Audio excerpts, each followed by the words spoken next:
ambarako aminao fa tiako anao, ambarako aminao fa tiako anao. Efa ela be no nilazako anao fa hoe tiako anao, fa tsy nosainy anao, tsy noarahinao akory ane. Nefa izaho efa vonona nianome fitiavana be diabe. Fantatro ianao fa tsy hoay, ka naleko de nanginy farany aminao tsy mba azoko antenaina. Ka indrisy de tsy nosaininao le fitiavako anao, nefa ny ataoko efa lasanao manoto.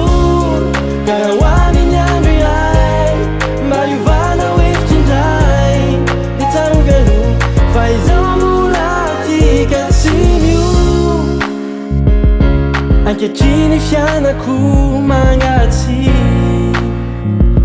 fa ianao no nampiova zo lasa manginy.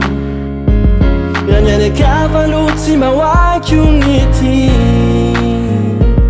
satria ny foko de efa vohity. Fantatro vatsoa ianao ka naleoko de nanginy, fa satria tsy misy antenako intsony ny aminao. Ka indrisy de tsy nosaininao le fitiavako anao, nefa ny ataoko efa lasanao manoto. Ka raha hoaviny andro iray mba hiovana hoe fitindray, de tsara velo fa izaho mbola tika tsy mio. Nefa rato tsy mety de ambarako anao ngeny, fa izaho de ty tena ty anao, ty tsy misy feny. Ka ny azoko atao de mivavaka anao, mba hazo izaho iriny fo mba hiadananao. Ambarako aminao fa tiako anao, ambarako aminao fa tiako anao.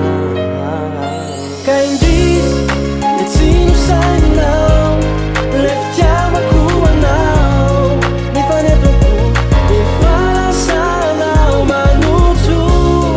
Ka raha hoaviny andro iray mba hiovana hoe fitindray, de tsara velo fa izaho mbola tika tsy mio.